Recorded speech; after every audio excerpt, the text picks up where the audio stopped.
All right. Well, joining us now by phone is Florida Senator Marco Rubio. Senator, thank you for calling in this morning. What can you tell us about what you're seeing as the sun did rise this morning and we just finally began to get a look at the actual damage and destruction to your state? I lived through Hurricane Andrew. I was in South Florida. I've lived through multiple hurricanes, but Andrew was the one that most strikes me. And I'll never forget that day after the storm, the initial reports from the helicopters that were up in the air was, it's not too bad. And then suddenly they got to South Dade, and they're like, oh, my goodness. And that, again, I mean, we're still early. We're learning more, but that's the kind of news that I'm getting from people on the ground. The initial reports are maybe we dodged a bullet, but then as the sun has come up and people started to look at some of this devastation. Panama City, the electric grid isn't just damaged, it's shredded, and so it'll have to be rebuilt, not just restored. And somebody told me point blank, talked to them last night and again this morning, they said, Mexico Beach, it's gone. I mean, that's a charming old Florida town. And I think the biggest fear here, of course, this is going to be an incredible challenge for months to come. Federal government's going to have to step up and really be helpful.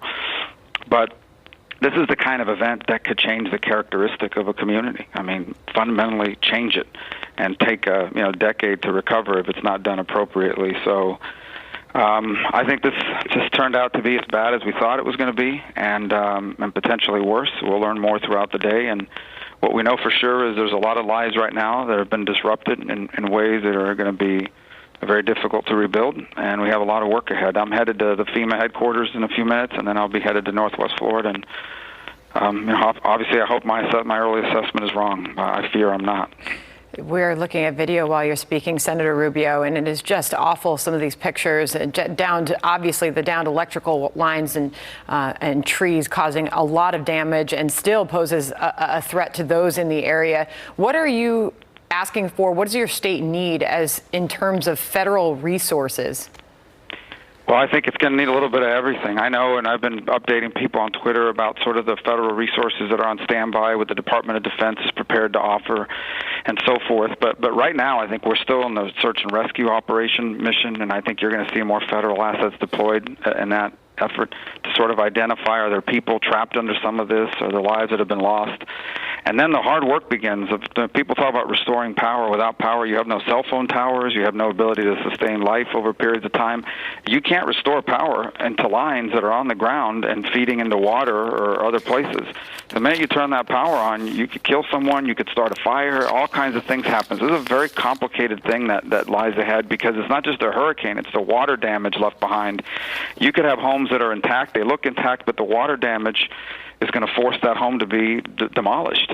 But I think initially from the federal government, what we're going to need is additional resources for search and rescue, and we're going to have a massive housing problem here. I mean, we're going to have to shelter thousands of people for extended periods of time who are not going to be able to return to their homes. Even if the homes weren't damaged, they will not be able to return to those homes because of down power lines or obstructions in the road. And so the biggest challenge is going to be sort of, where do we house people that are going to have no place to live here for the foreseeable future. And it's one of the things I'm going to press on when I go to FEMA here in a few minutes after they're done with their briefing. And obviously, the immediate economic toll will be the headline, in addition to the loss of life that's already been experienced. But then looking out, considering the tourist destination that so many of these cities and towns in Florida are, the long-term effects, I'm sure, will be a big discussion for you this morning.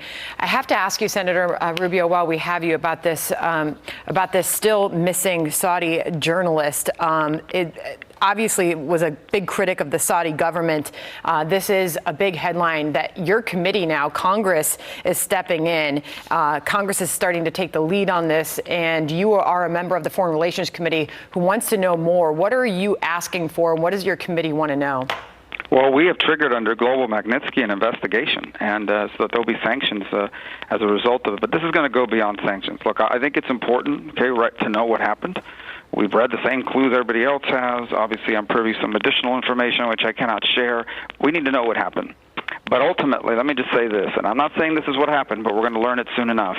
If the Saudi government ordered a guy to be abducted, they killed him, they chopped him up, they sent a bunch of people in to kill him and chop him up, and then they left, if that's what happened, I'm telling you, what's going to happen here on Capitol Hill is a complete revolt against our policies with Saudi Arabia. And it's unfortunate because they are an important partner in our Middle Eastern strategy to contain sort of Iran's nefarious influence in the region.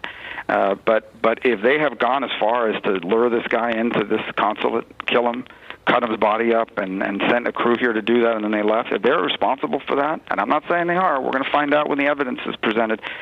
But if that's what happened, then I'm telling you what's going to happen here on Capitol Hill is an effort to completely, fundamentally alter the relationship between the United States and Saudi Arabia. And I think the administration's aware of that, too. And I hope that didn't happen. I hope this gentleman is alive. But I fear that this thing is going to take a negative turn here pretty quickly, especially if any of the stuff that's out there in the press now turns out to be true. Jamal Khashoggi is the name of that journalist, and obviously you're going to be opening an investigation looking into this further. Any idea what would have inspired an act like you're suggesting? Well, now I'm speculating, but I can just tell you that governments across the world who think they can get away with silencing critics by eliminating them are doing so increasingly. You've seen in China, for example, they've arrested the head of Interpol, and Vladimir Putin poisons people and kills them. Opponents of Vladimir Putin wind up pretty much routinely dying, falling out of windows in some cases, other times just mysterious heart attacks or just flat out poisoned. And obviously we saw what North Korea did to his own brother because he was running loose around talking. So if this is what's happened here, it would be in line with what you've seen authoritarian governments do around the world. I just hope for Khashoggi's sake, for his fiancée, for his family, that that's not what happened. But I'm telling you, if it is, then there's going to be a complete and total revolt on Capitol Hill on both sides of the aisle about our relationship with the Saudi government. So, and it's an important relationship, yeah. but we cannot allow that to silence us in the face of something like this, if that's what's happened. Senator Marco Rubio, thanks for calling in this morning. Hopefully you can keep us updated on that story as well as the other big story that we're watching, and that is in the state of Florida and surrounding states and the impact of Hurricane Michael. Thank you for your time, and I know you're heading in for an update with FEMA. Thank you. Thank you very much.